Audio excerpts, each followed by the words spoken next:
La señal para el pueblo adventista para salir de las ciudades es la implantación de la ley dominical. ¿Dónde? En los Estados Unidos de Norteamérica. Primero se va a aprobar la ley dominical en los Estados Unidos, pero ¿qué sigue después, 30 días más tarde? Escúchenlo. En el libro Eventos de los Últimos Días, bajo el capítulo titulado Las leyes dominicales, es un capítulo entero en Eventos de los Últimos Días, dice así: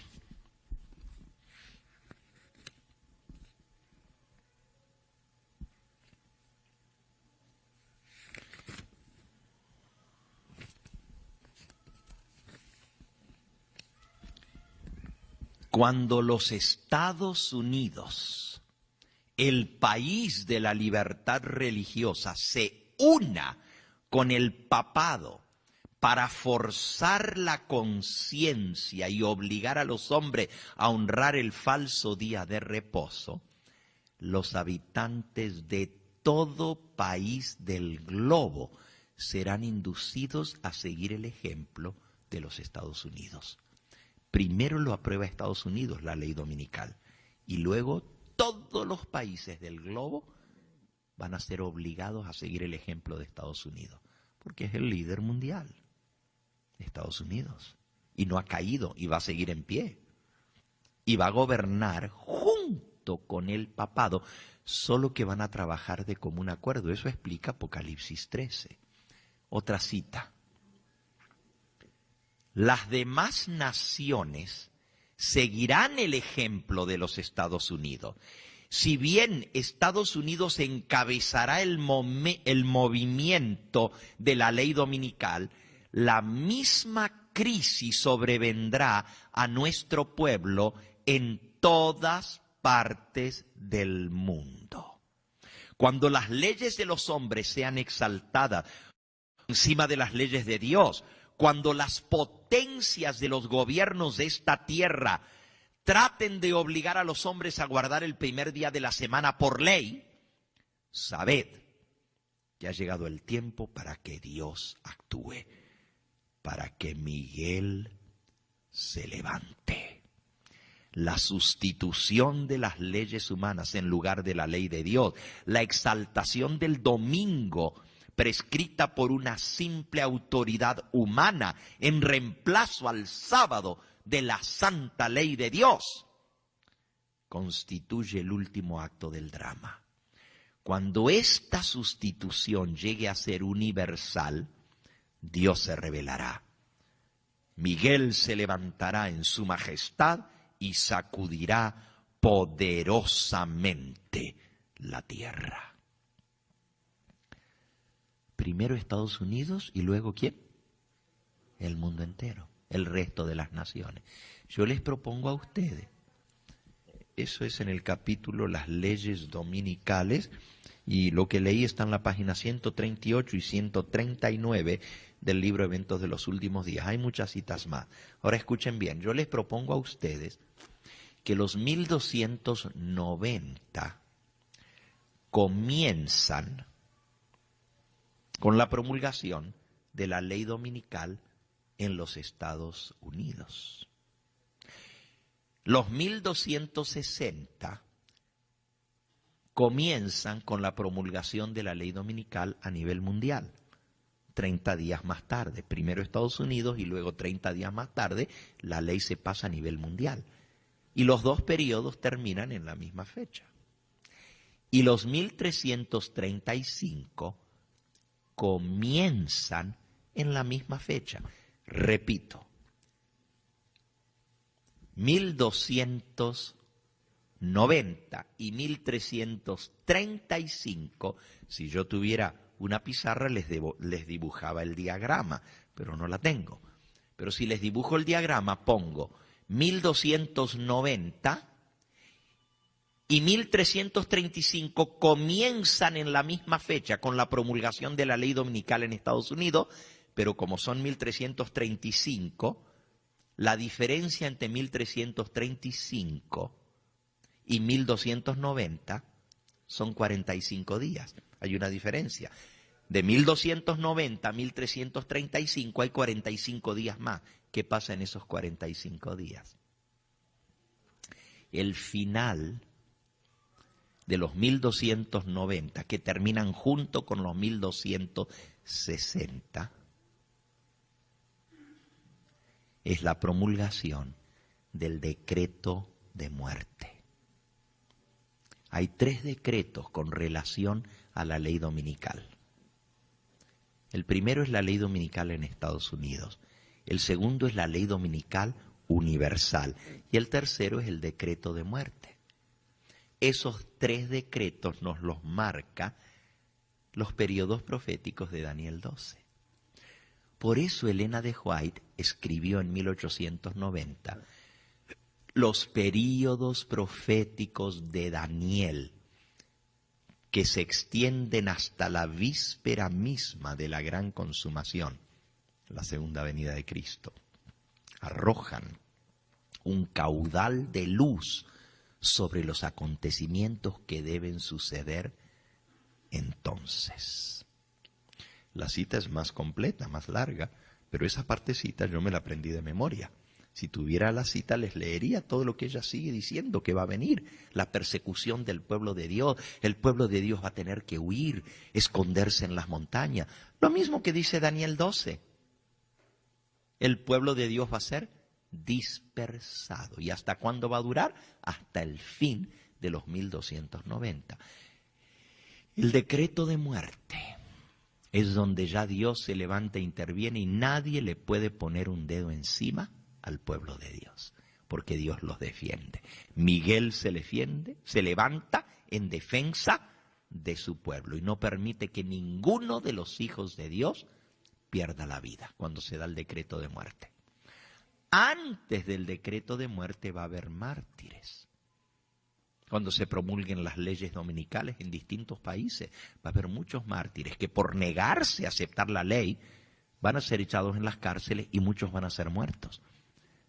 Todavía mientras dura el tiempo de gracia. Pero una vez que se acaba el tiempo de gracia y se cierra la oportunidad de salvación, ya no tiene chiste que muera un hijo de Dios. Porque ¿quién se va a salvar con la muerte de él? No va a ser un ejemplo ni semilla para la salvación de otro. Por lo tanto, acabándose el tiempo de gracia, ya no hay mártires. Sin embargo, va a haber mártires. Leámoslo, Apocalipsis capítulo 20. Aquí Juan ve a los que fueron muertos porque no adoraron a la bestia y no recibieron la marca y fueron asesinados. Pero ahora él los ve ya resucitados en el milenio, juzgando a los mismos que les quitaron la vida a ellos. Dice Apocalipsis 24, vi tronos y se sentaron sobre ellos los que recibieron facultad de juzgar. Y vi a las almas de los decapitados por causa del testimonio de Jesús y por la palabra de Dios, los que no habían adorado a la bestia ni a su imagen y que no recibieron la marca en sus frentes ni en sus manos, y vivieron y reinaron con Cristo 1000 años. Así que por negarse a recibir la marca de la bestia en su frente o en su mano, fueron decapitados, murieron como mártires. Pero Juan los vio resucitados.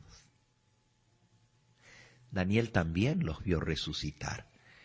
Dice, y muchos de los que duermen en el polvo de la tierra serán despertados, unos para vida eterna y otros para confusión. Ahora, los que estuvieron esta mañana y también anoche, díganme, ¿cuándo sucede la resurrección especial? ¿Al final de qué periodo profético? Oh, ¿se les olvidó? Muy bien. La resurrección parcial o especial, que no es la resurrección de la venida de Cristo, sino durante el tiempo de angustia, sucede al final de los 1335 días. Y miren qué interesante cómo se da. 45 días antes se ha dado un decreto de muerte contra los que guardan el sábado. solo que no se los puede matar sino hasta que llegue la fecha en que entra en vigencia el decreto. Va a ser como en los días de Esther, se puso una fecha y dijo, cuando llegue la fecha ese día los pueden matar. Así va a ser, igualito que en los días de la reina Esther. Pero nunca van a llegar a matarlos, porque el Señor va a defender a su pueblo. Vamos a leer cómo va a ser. Y esto ya es el final, la liberación del pueblo de Dios. Porque al final de los 1335 días viene la liberación. Ahora yo quiero que entendamos que el Señor nos permite saber estas cosas para que nosotros, gracias, podamos tener confianza y tranquilidad cuando venga todo esto que va a ser terrible. Les doy un ejemplo. Si nosotros no sabemos cuánto tiempo va a durar todo esto, nos podemos desanimar a mitad de camino y decir, ya no aguanto más, esto es demasiado grande, esta persecución. Pero si sabemos cuándo va a terminar, por eso Daniel preguntó cuándo será el fin de todo esto, de la gran tribulación. Y se le dijo cuándo iba a ser el fin. Si yo no sé cuándo termina, tengo el peligro de decir ya no aguanto más y colgar la toalla. Decir ya no más. Si yo no sé cuándo termina la pelea, digo no, mejor ya, basta, no soporto más, porque va a ser terrible, cual nunca ha habido desde que hubo gente ni la habrá la tribulación. Pero si yo sé el tiempo que va a durar, cada día que pasa me pone un día más cerquita de la fecha de la liberación. El ejemplo que les voy a dar es el siguiente. Imaginémonos que en un batallón de soldados, el capitán los divide en dos grupos. Esto es imaginario, ¿verdad? Es un ejemplo. Divide al batallón en dos grupos. Un grupo le dice, van a salir y van a correr, y van a correr, y van a correr, y van a subir cerros, y van a bajar cerros, y van a cruzar ríos, y van a subir piedras, y van a seguir yendo, y yendo, y yendo, y yendo, hasta que yo les diga. Al otro grupo les dice lo mismo. Van a salir en esta prueba terrible que va a mostrar si ustedes pueden soportarla. Y van a correr, y correr, y correr, y correr. Y cuando sientan que no aguantan más, tienen que seguir corriendo. Y tienen que subir montañas, y bajar cerros, y vadear ríos. Y un montón de pruebas que tendrán por el camino. Pero solamente va a ser por 20 millas. El ejemplo que pongo, 20 millas. Corriendo. No cualquiera corre 20 millas.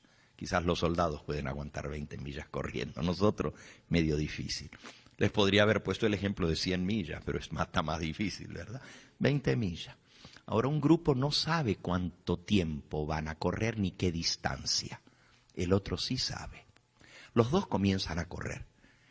Pero al rato, los cerros que tienen que subir y tienen que correr y correr y correr y correr y no pueden parar.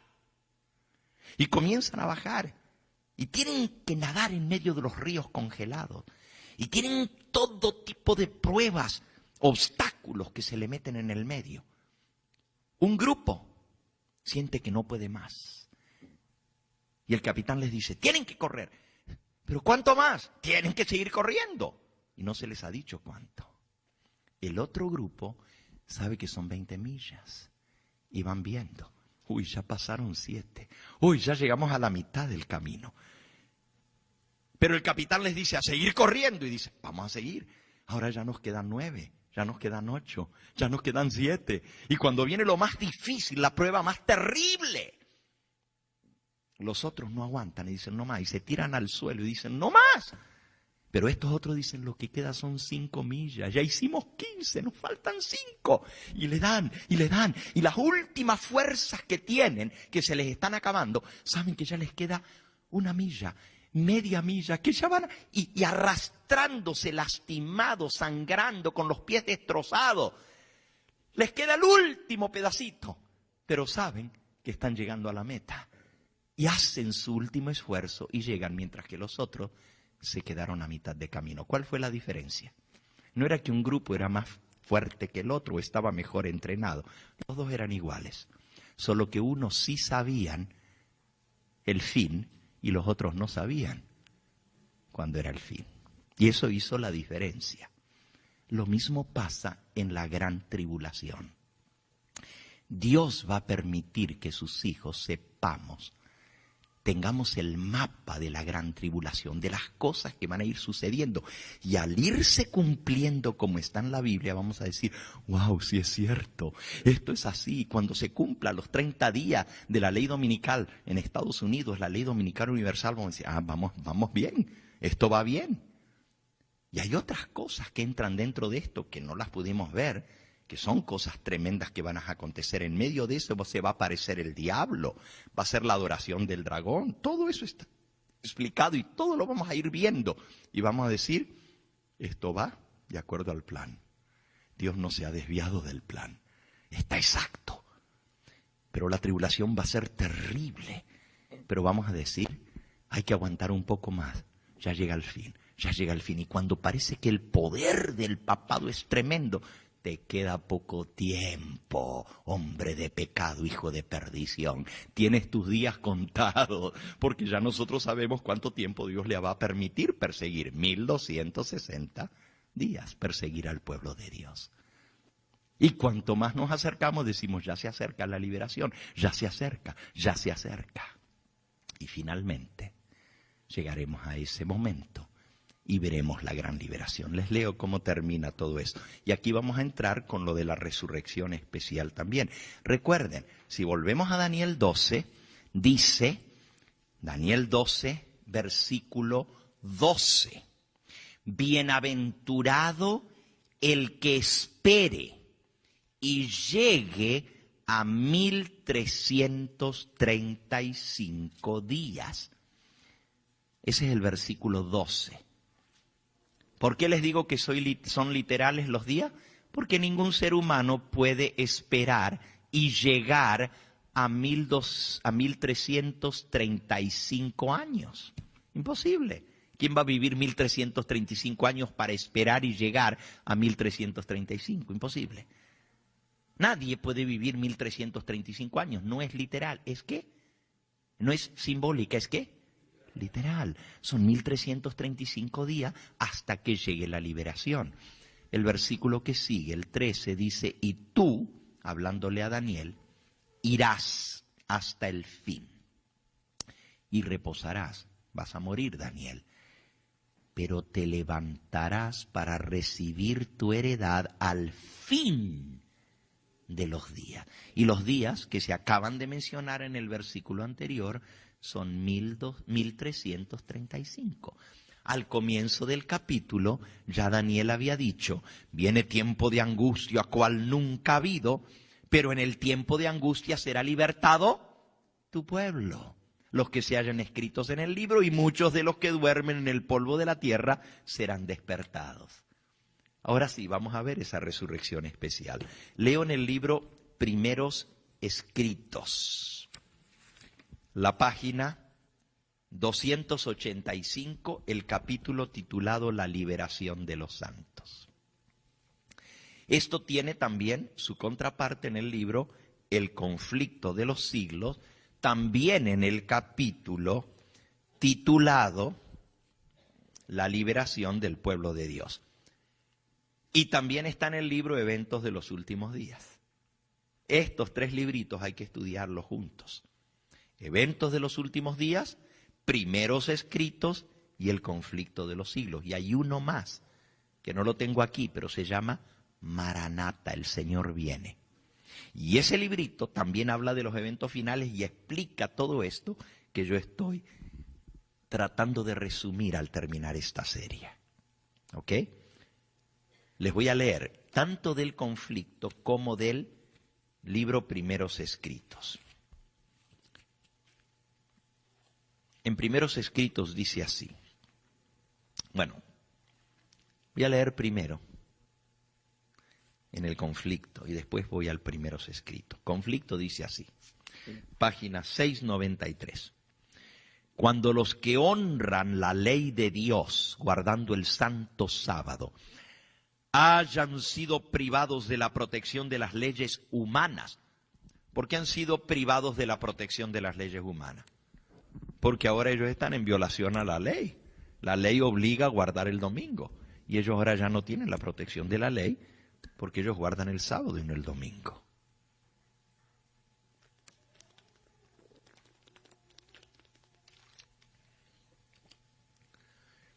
Cuando los que honran la ley de Dios guardando el santo sábado hayan sido privados de la protección de las leyes humanas, empezará en varios países un movimiento simultáneo para destruirlos, quitarles la vida. Conforme vaya acercándose el tiempo señalado en el decreto de muerte. Ahora, si ustedes se fijan, hay una fecha señalada para quitarles la vida. Pero está en el futuro. Se puso una fecha. Conforme vaya acercándose la fecha, el tiempo señalado en el decreto de muerte, el pueblo conspirará para extirpar la sexta aborrecida, guardadora del sábado. Se convendrá en dar en una noche el golpe decisivo que reducirá completamente al silencio la voz disidente y reprensora. El plan es, en esa noche les vamos a dar el golpe, en esa misma noche lo vamos a exterminar a todos. Lo mismo pasó en los días del rey Asuero y la reina Esther. Se puso una fecha y en esa fecha, en la misma fecha, los iban ¿a qué? A exterminar. Pero esa fecha, que era la fecha para matarlos, resultó siendo la fecha ¿de qué? De su liberación. Los judíos todavía celebran esa fecha y le llaman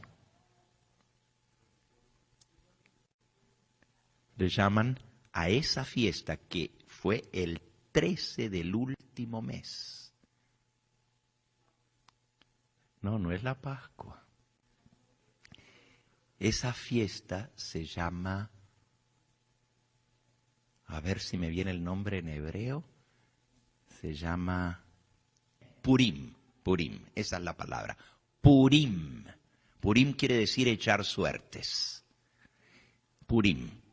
Y esa fecha, hasta el día de hoy los judíos la celebran, porque fue la fecha de su liberación en la época del rey Asuero y de la reina Esther, pero llegó a ser un feriado nacional, una fiesta de liberación, porque Dios los libertó en ese día. También el pueblo adventista, nosotros vamos a tener nuestro Purim, nuestra fiesta de liberación. Miren cómo dice aquí, se convendrá en dar en esa noche el golpe decisivo.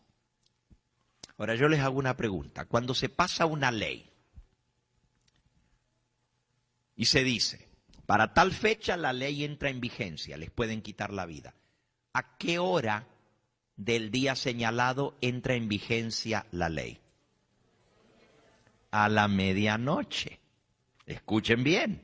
Si dicen en tal fecha, o sea, por ejemplo, de aquí a 45 días entra en vigencia la ley. ¿A qué hora entra en vigencia la ley? A la medianoche. Al llegar a la medianoche es cuando llega la fecha señalada, porque comienza el día. Por eso dice, se convendrá en dar en una noche el golpe decisivo. El pueblo de Dios, unos en las celdas de las cárceles, otros escondidos, en ignorados escondrijos de bosques, cuevas y montañas. El pueblo de Dios va a estar escondido por todas partes porque les quieren quitar la vida. Y todavía invocan la protección divina, mientras que por todas partes compañías de hombres armados instigados por legiones de ángeles malos, se disponen a emprender la obra de muerte. Entonces, en la hora de supremo apuro, es cuando el Dios de Israel intervendrá para librar a sus escogidos. Esa es la liberación. Dice: vosotros tendréis canción, como en noche que se celebra Pascua. No dice que va a ser en la Pascua, dice como en noche que se celebra Pascua. ¿Por qué? Porque la noche de la Pascua fue cuando vino la liberación del pueblo judío. Estaban en Egipto, pero esa noche con la última plaga murieron los primogénitos y los egipcios dijeron: váyanse. Y esa noche fue la noche de la liberación. Vosotros tendréis liberación. Vamos a leerlo. Está en el libro de Isaías, en el capítulo 30, versículos 29 y 30. Dice así: vosotros tendréis canción, cántico, como noche en que se celebra Pascua, y alegría de corazón, como el que va con flauta para venir al monte de Jehová, el fuerte de Israel.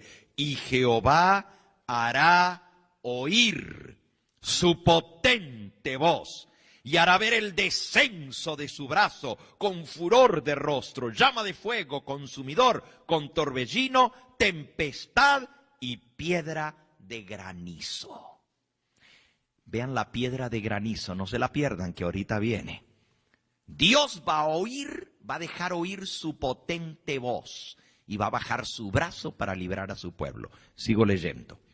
Multitudes de hombres perversos, profiriendo gritos de triunfo, burlas e imprecaciones, están a punto de arrojarse sobre su presa. Están esperando nomás que se llegue la medianoche para matarlos por todas partes de la tierra. Es un complot para extirparlos en una sola noche. Cuando de pronto densas tinieblas más sombrías que la oscuridad de la noche caen sobre la tierra. Densas tinieblas. Las tinieblas comienzan en forma misteriosa en la ciudad de Roma. Y usted dice: pastor, ¿y cómo usted sabe eso? Que la Biblia lo dice. Apocalipsis capítulo 16. Miren lo que dice Apocalipsis 16. Versículo 10. El quinto ángel derramó su copa sobre el trono de la bestia. Ahora, ¿dónde está el trono de la bestia? En el Vaticano. En el Vaticano. Y su reino se cubrió de tinieblas. ¿Dónde está el reino del Vaticano en ese momento? El trono está en Roma, en el Vaticano. ¿Pero dónde está su reino?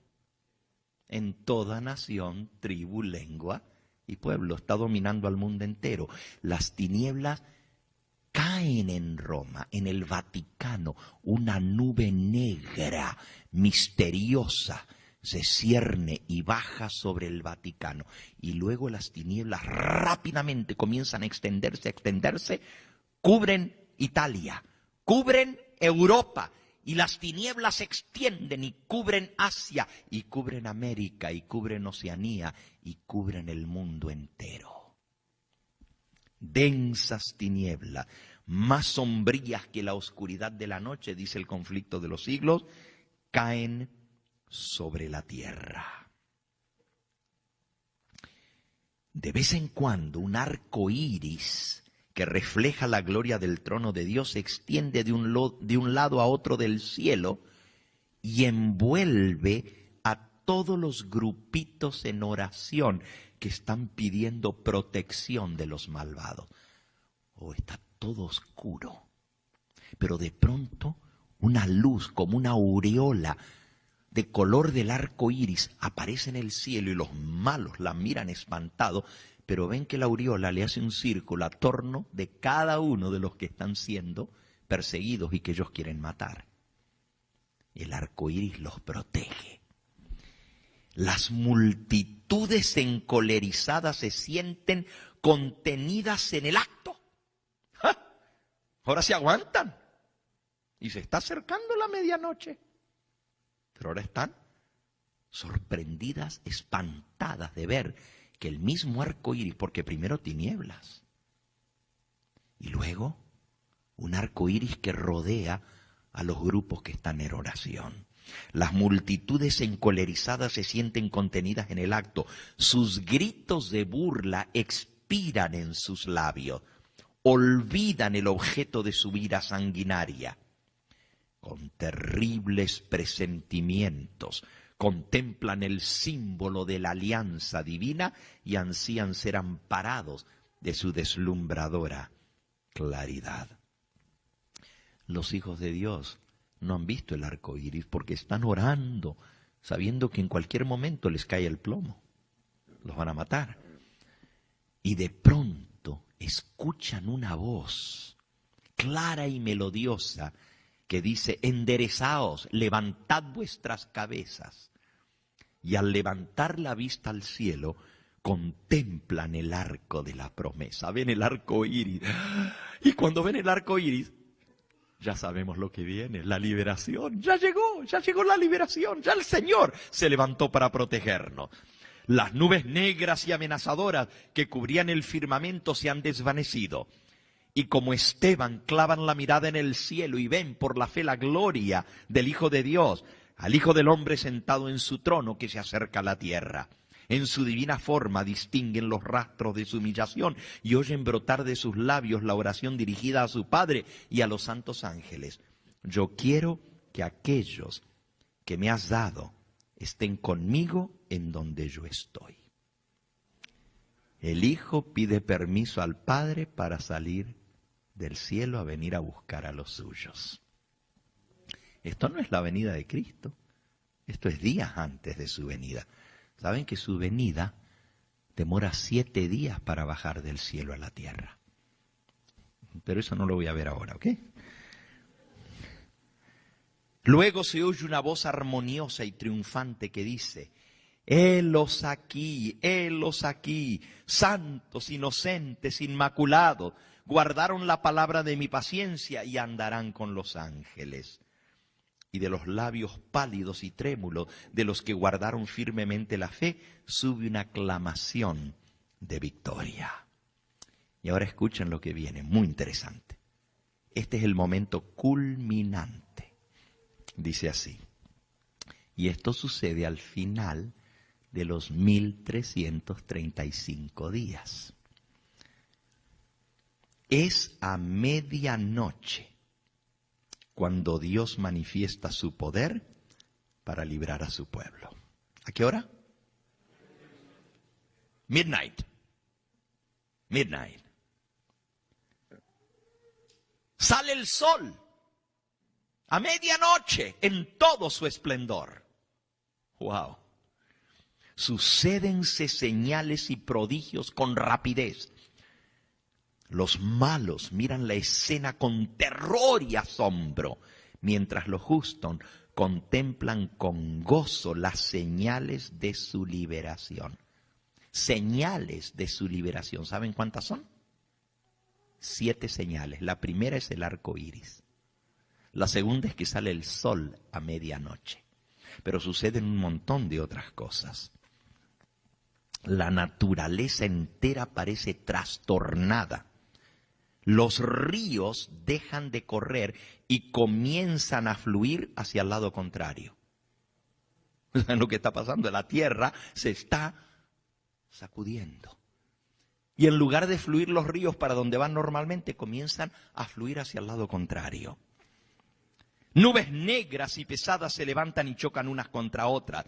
En medio de los cielos conmovidos hay un claro de gloria indescriptible, de donde baja la voz de Dios, semejante al ruido de muchas aguas, diciendo: hecho es. Apocalipsis 16, 17. Volvamos a Apocalipsis 16, 17.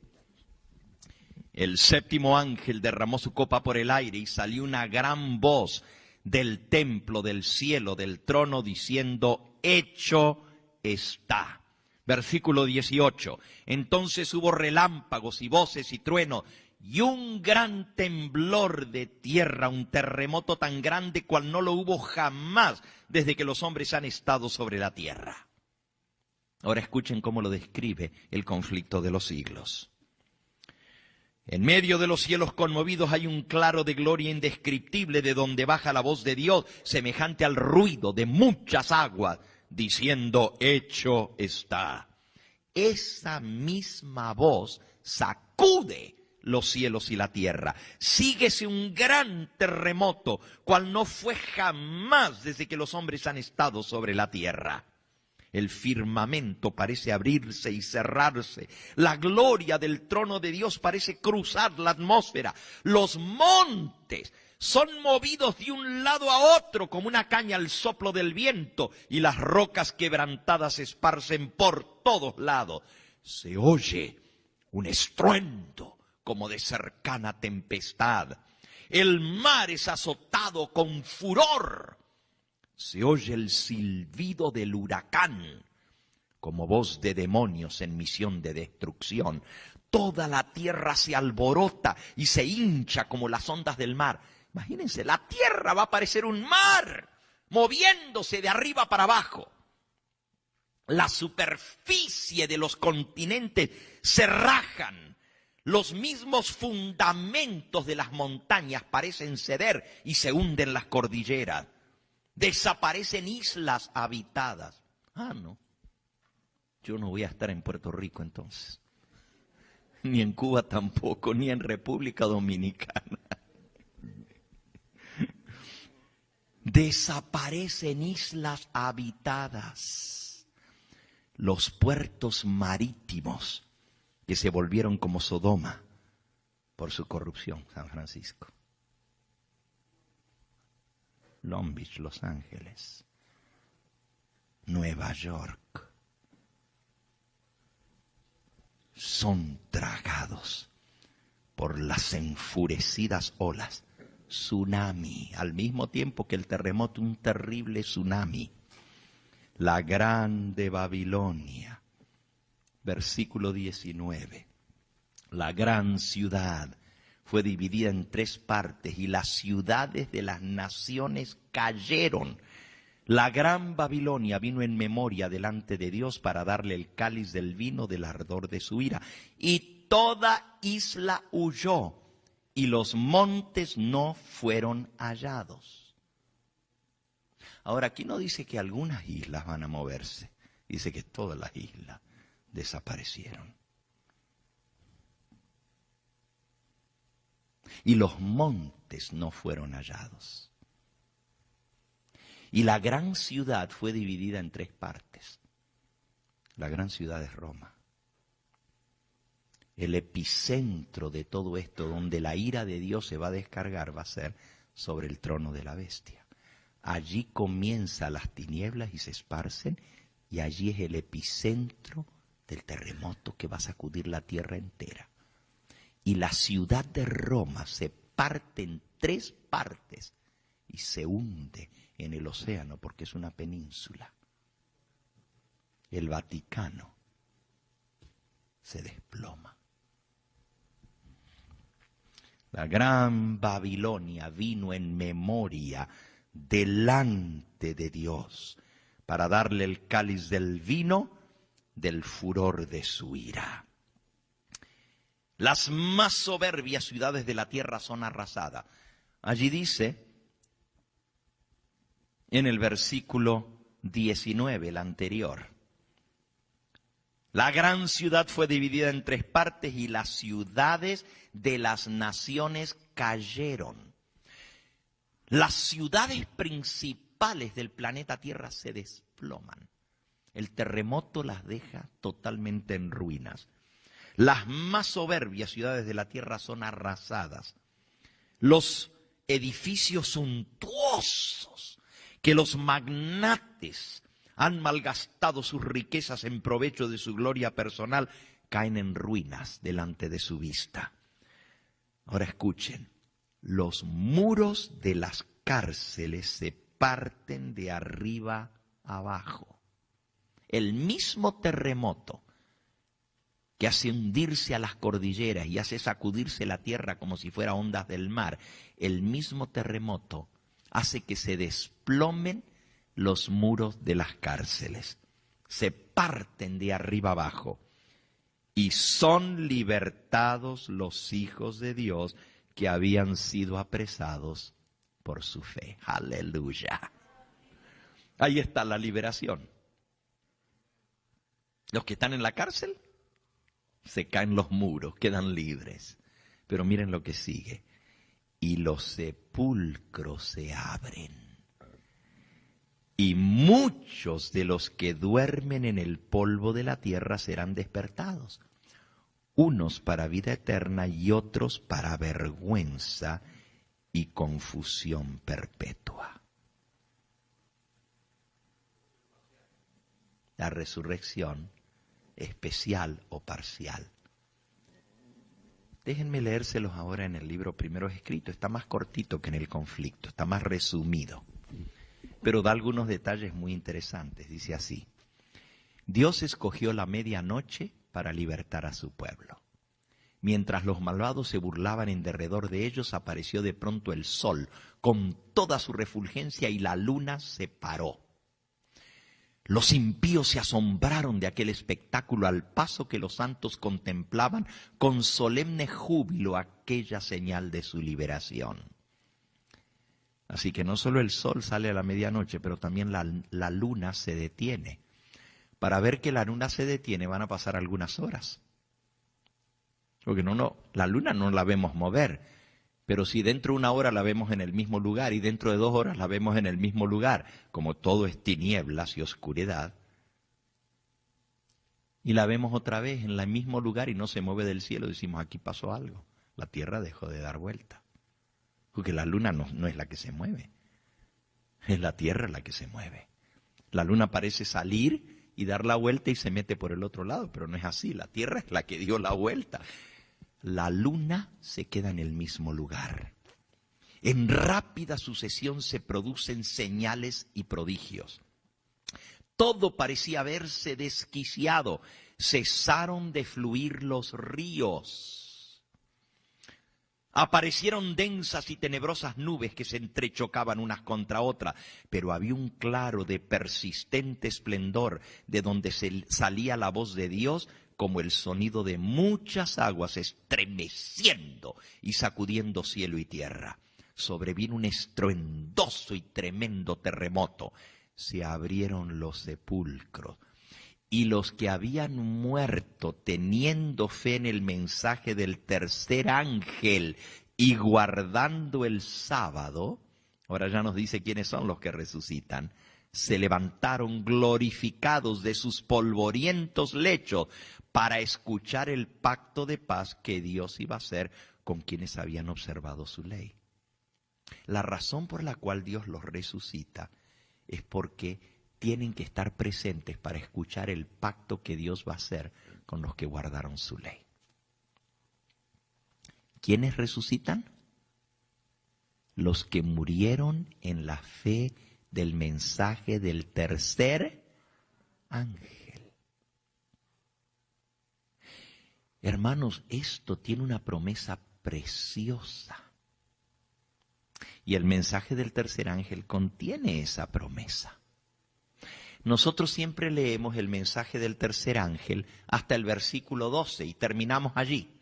Aquí está la paciencia de los santos, los que guardan los mandamientos de Dios y tienen la fe de Jesús. Y decimos, ahí terminó el mensaje del tercer ángel. Pero resulta que hay un versículo más en el mensaje del tercer ángel, el 13. ¿Y qué dice el versículo 13? Y oí, esto es Apocalipsis 14:13. Y oí una voz que desde el cielo me decía, escribe, bienaventurados de aquí en adelante los muertos que mueren en el Señor. ¿Cuándo es de aquí en adelante? Desde que se comienza a proclamar el mensaje del tercer ángel, si alguno adora a la bestia y a su imagen. Bienaventurado. Hay una bienaventuranza en el mensaje del tercer ángel. Y esa bienaventuranza es para los que mueren de ahí en adelante. ¿Por qué? Porque todo el que murió en la esperanza del mensaje del tercer ángel no tiene que esperar la venida del Señor para resucitar. Va a resucitar en la resurrección especial durante el tiempo de angustia. ¿Cómo les parece eso? Entonces vale la pena ser adventistas del séptimo día. Tiene una gran promesa. Vamos a resucitar antes. ¿Por qué? Yo les voy a explicar porque esto es como yo lo veo.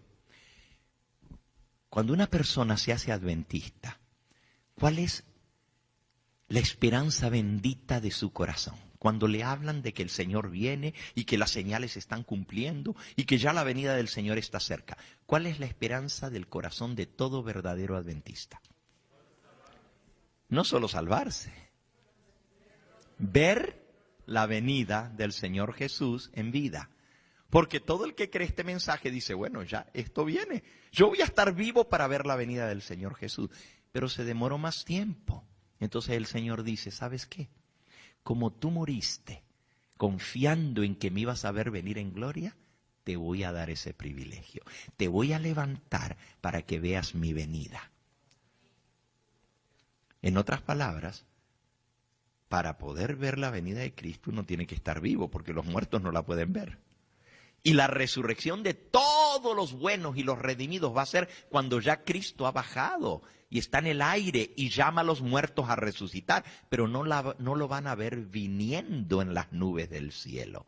Para que lo vean venir, para que vean la señal de la nubecita del tamaño de la mitad de la palma de una mano, allá en el este, en la constelación de Orión, y lo vean venir, tienen que resucitar antes que Él venga. Y el Señor les va a conceder el anhelo de su corazón. Todo adventista que muera en esa fe de ver la venida de Cristo, el Señor le va a conceder el deseo de su corazón, ver la venida de Cristo. En otras palabras, hermano, no te preocupes. Si no estás vivo para ver la venida de Cristo, de todos modos la vas a ver porque vas a estar vivo. El Señor te va a resucitar unos días antes. Elena de White dice, en una cita de manuscritos liberados, que en ese tiempo de angustia, cuando venga la liberación, cuando se partan los muros de las cárceles, los hijos de Dios que son libertados, los ángeles, los van a llevar por el aire, porque la tierra va a estar siendo sacudida, pero como un terremoto terrible, como si fueran olas, las montañas hundiéndose, las islas desapareciendo. Los ángeles van a recoger a los que estaban en las cárceles y los van a llevar en los brazos y los van a poner donde están escondidos sus seres queridos que están esperando la venida del Señor, para que esperen juntos la venida del Señor. Así que si las familias quedan separadas en el tiempo de angustia y esparcidas, el Señor las va a juntar otra vez antes que le aparezcan las nubes del cielo. Otra cosa que dice Elena de White es que los ángeles van a llevar en sus brazos a los que resuciten en esa resurrección especial, para que vayan al lugar donde están sus seres amados escondidos, los que están vivos, y juntos esperen la venida del Señor. ¡Wow! Esto es una promesa, pero preciosa, maravillosa, hermano. Que nosotros vamos a poder estar como familias unidos para ver la venida del Señor. Aunque la muerte nos haya separado, si morimos en la fe del mensaje del tercer ángel, vamos a resucitar en esa resurrección especial. Ahora, esa resurrección especial, por favor entiendan, no es todo el que vivió desde 1844 en adelante que resucita. Solo los que murieron en la fe del mensaje del tercer ángel van a resucitar. Claro, Dios tiene hijos suyos en todas las iglesias y muchos de ellos no conocieron este mensaje. Bautistas, metodistas, pentecostales y otros que murieron todos los días. Muere gente confiando en el Señor, creyendo en Él. El Señor va a tener misericordia porque no tuvieron la oportunidad de conocer lo que tú y yo conocemos. Ellos van a resucitar, pero van a resucitar en la gran resurrección, porque eso fue lo que ellos esperaban. En la gran resurrección iban a resucitar, el Señor los va a resucitar. Pero los que morimos con la fe de ver la venida de Cristo vivos, nos va a volver a la vida para que la veamos. Pero con una segunda razón. Para que escuchemos el pacto que Dios va a hacer con los que guardaron su ley. Escuchen lo que dice ahora. Sobrevino un tremendo terremoto, se abrieron los sepulcros y los que habían muerto, teniendo fe en el mensaje del tercer ángel y guardando el santo sábado, se levantaron glorificados de sus polvorientos lechos para escuchar el pacto de paz que Dios iba a hacer con quienes habían observado su ley. El firmamento se abría y cerraba en violenta conmoción. Las montañas se agitaban como cañas batidas por el viento, arrojando peñascos por todo alrededor. El mar hervía como una caldera y lanzaba piedras por los aires que caían en la tierra. Y ahora miren lo que sigue. Se escucha la voz de Dios, declarando el día y la hora de la venida de Jesús. En medio de los truenos y fragor, el terremoto y todo, los santos escuchan la voz de Dios que anuncia el día y la hora de la venida de Cristo. Ahora, si va a anunciar el día y la hora, es que no hay más de un mes, y no diría el mes, el día y la hora. Pero si es día y hora es que son días. Son días, no son meses, son días antes de la venida del Señor. Nadie trate de ponerle fecha a la venida de Cristo, ni el día ni la hora. Porque el día ni la hora nadie lo sabe. Pero ¿para qué queremos saber el día y la hora si el Señor lo va a anunciar desde el cielo? Ahora, Elena de White dice que los malos no entendieron la voz. Escúchenlo, está aquí en el Conflicto de los Siglos, página 698. Desde el cielo se oye la voz de Dios que proclama el día y la hora de la venida de Jesús y promulga a su pueblo el pacto eterno. Pero resulta que los impíos no entienden la voz. Ahora voy al libro Eventos de los Últimos Días. Dice así. Esto está en la página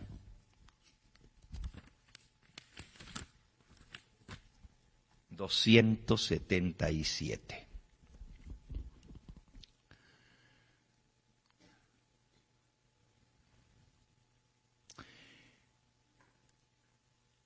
No tengo el menor conocimiento en cuanto al tiempo mencionado por la voz de Dios.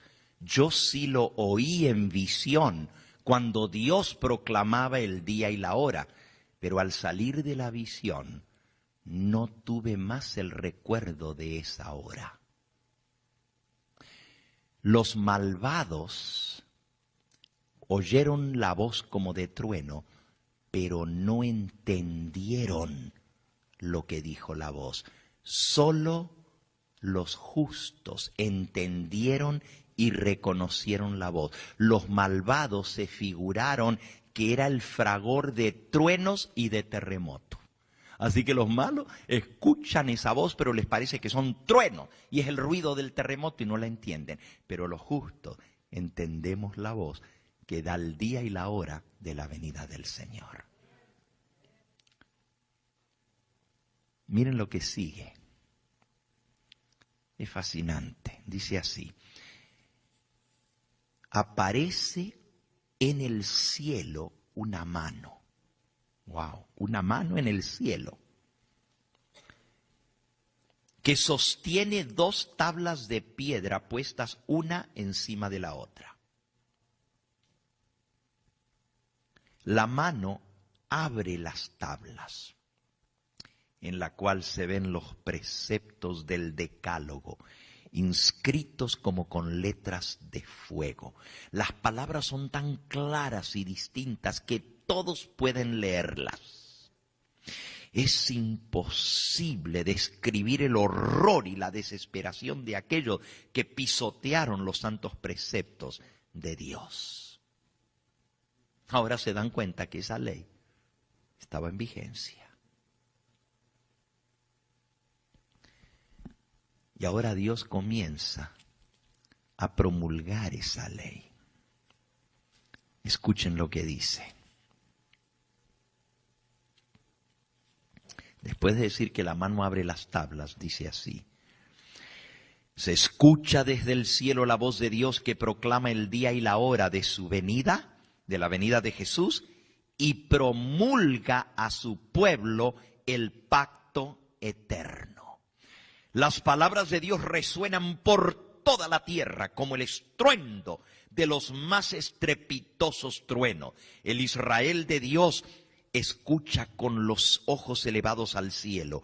Sus semblantes se iluminan con la gloria divina y brillan cual brillara el rostro de Moisés cuando bajó del Sinaí. Los malos no los pueden mirar porque sus rostros resplandecen. Y cuando la bendición es pronunciada sobre los que honraron a Dios y santificaron su sábado, se oye un inmenso grito de victoria. Primeros Escritos lo describe así, página 285. Al declarar Dios el día y la hora de la venida de Jesús y conferir el pacto sempiterno a su pueblo, Él pronunciaba una frase y se detenía. Leía el primer mandamiento y se detenía. Mientras las palabras del mandamiento retumbaban por toda la tierra. El Israel de Dios permanecía con la mirada fija en lo alto, escuchando las palabras según iban saliendo de los labios de Jehová y retumbaban por toda la tierra con el estruendo de horrorísimos truenos. Era un espectáculo pavorosamente solemne. Al final de cada frase, Dios se detenía. Y los santos exclamaban: ¡Gloria! ¡Aleluya! Por toda la tierra se escuchaba el grito del pueblo de Dios. Dios decía: yo soy Yahweh tu Dios. No tendrás dioses ajenos delante de mí. Y el pueblo decía ¿qué? No, no era amén, amén. ¿Qué era? ¿Así? ¿Así lo van a gritar? Gloria a Dios, aleluya. Al final de cada frase, los santos exclamaban: ¡Gloria! ¡Aleluya! Ahora sí vamos a hacer aleluyas. Cuando Dios decía: no te harás imagen y no te postrarás delante de las imágenes, y su voz resonaba como truenos al final del mandamiento, los santos decían: ahora sí sonó mejor, la tercera lo van a hacer mejor. Y cuando Dios dice: no tomarás el nombre de Yahweh tu Dios en vano, porque no dejará sin castigo Jehová al que tomare su nombre en vano, el pueblo respondía: ahora sí, pero todos juntitos, espérense, escúchense uno a otro para decirlo juntos. Ahora viene el cuarto mandamiento. Miren lo que dice aquí. Cuando la bendición se pronunció sobre los que honraron a Dios santificando su sábado, se oye un inmenso grito. Cuidado que no se caiga al techo. Se oye un inmenso grito de victoria. El conflicto de los siglos dice eso. Primeros Escritos dice así: cuando Dios derramó la sempiterna bendición sobre quienes le habían honrado santificando el sábado del cuarto mandamiento, resonó un potente grito: victoria sobre la bestia y sobre su imagen. ¿Qué dijeron? Victoria sobre la bestia y sobre su imagen. Acuérdate del día sábado para santificarlo. Ahora, esto es lo mismo que pasó en el monte Sinaí. Se escuchó la voz de Dios. Escuchó la voz de Dios. Ahora se va a escuchar otra vez. Pero esta vez tú y yo la vamos a escuchar. Y va a sonar como truenos. La tierra se va a sacudir. La tierra se va a tambalear. Los ríos van a dejar de correr. Las montañas van a estar temblando. Pero el pueblo de Dios, con la mirada fija en lo alto, va a escuchar cada frase. Y cuando Dios se detiene al final, el pueblo va a gritar gloria, aleluya. Y tú y yo vamos a estar allí. Ahora, tanto los que murieron en la fe del tercer ángel, guardando el sábado, resucitan, como los que estamos vivos y estaremos entre los redimidos. Pero hay otros que resucitan. ¿Quiénes son? ¿Quiénes son? No todos los malos. Muchos de los que duermen en el polvo de la tierra. No dice todos. ¿Quiénes? Se los leo aquí en el conflicto de los siglos. Los sepulcros se abren y muchos de los que duermen en el polvo de la tierra serán despertados, unos para vida eterna y otros para vergüenza y confusión perpetua. Daniel 12:2. Todos los que murieron en la fe del mensaje del tercer ángel guardando el santo sábado salen glorificados de la tumba para oír el pacto de paz que Dios hace con los que guardaron su ley. Pero ahora viene el otro grupo, los que le traspasaron. Apocalipsis 1:7. Los que se mofaron y se rieron de la agonía de Cristo en la cruz. Y los enemigos más acérrimos de su verdad y de su pueblo son resucitados para mirarle cuando viene bajando en gloria y para ver el honor con que serán recompensados los fieles y obedientes. ¿Ustedes se acuerdan que cuando Jesús estaba siendo juzgado, el sumo sacerdote, Caifás, le dijo: te conjuro por el Dios viviente que me digas si tú eres el Hijo de Dios? Y Cristo le contestó: tú lo has dicho y te digo algo más. Veréis al Hijo del Hombre viniendo en las nubes del cielo con poder y gloria. Él les prometió que lo iban a ver viniendo en las nubes del cielo, para que Anás y Caifás y todos esos desgraciados que hasta juraron en vano y hasta levantaron falso testimonio contra él, el soldado que le dio una bofetada cuando le tapó los ojos y le dijo: adivina quién te golpeó, el otro que le escupió el rostro, y su saliva asquerosa y maloliente le chorrió por las manos de Jesús, pero ni siquiera se la pudo enjugar porque tenía las manos atadas. Miserable, aprovechado, ese va a resucitar. Y va a resucitar el que le puso la corona de espinas. Y el otro que agarró el cetro con que se burlaban y se lo quitó de la mano de Cristo y lo comenzó a golpear sobre la corona de espina para que se le clavaran las espinas en la sien. Los que gritaron: a este no, mejor suelta a Barrabás, toditos van a resucitar. Y los que dijeron: crucifícale, crucifícale, toditos van a resucitar. Y los soldados que le atravesaron las manos y los pies con los clavos, y el centurión que le metió una lanza en su costado, los que le traspasaron, todos van a resucitar. Ya no va a tener corona de espinas, ahora va a tener una diadema de gloria.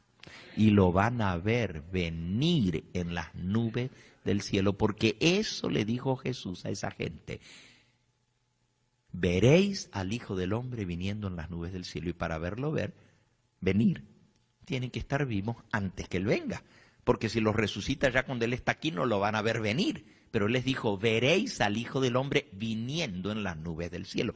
Los que le traspasaron, pero escucharon que también dice, los más acérrimos perseguidores del pueblo de Dios, los que se ensañaron contra el pueblo de Dios y los mataron, los que les quitaron la vida en este tiempo de angustia antes del decreto, porque muchos mártires va a haber, toditos esos van a estar vivos para ver cómo el Señor los va a recompensar y los van a reconocer, los van a ver cuando están resucitados y van a saber que ellos son los que les quitaron la vida y ahora los ven vivos, gritando gloria, aleluya.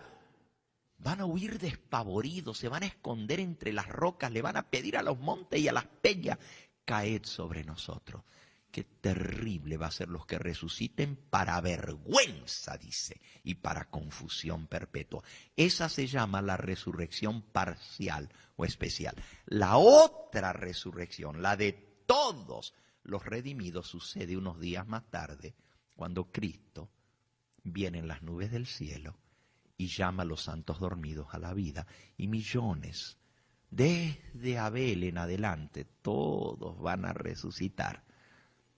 Millones de millones, pero esta resurrección son muchos, no son todos. ¿Les quedó claro la resurrección especial? ¿Y la liberación también? ¿Qué causa la liberación del pueblo de Dios? Sí, la fecha es el decreto de muerte, pero ¿qué trae la liberación?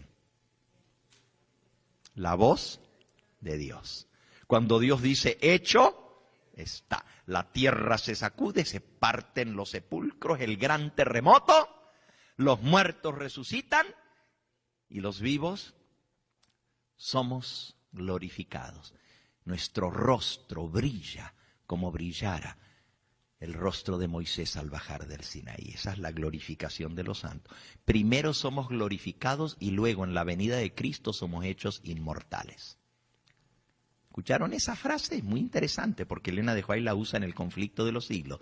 Dice ella, a la voz de Dios fueron glorificados y ahora son hechos inmortales. ¿Ok? Eso está en el conflicto de los siglos, un poquito más adelante. A la voz de Dios fueron glorificados y ahora son hechos inmortales en la venida de Cristo, unas páginas más adelante. Son dos eventos distintos. La liberación del pueblo de Dios no es lo mismo que la venida de Cristo. La liberación del pueblo de Dios sucede a la medianoche, al final de los 1335 días. La venida de Cristo, no sabemos el día y la hora, Él la va a anunciar. Así que por favor nadie diga, el pastor Gambetta explicó cuándo va a ser la venida de Cristo y hasta nos dio que van a ser 1335 días. Yo no dije eso. Yo dije lo que dijo Elena de White. Los períodos proféticos del libro de Daniel que se extienden hasta la víspera de la gran consumación, la venida de Cristo, arrojan un caudal de luz sobre los eventos que han de acontecer entonces. Si son períodos proféticos del libro de Daniel, ¿cuáles son los que están en el futuro? Porque los 2300 días ya se cumplieron en 1844. Los 1260 años ya se cumplieron en 1798.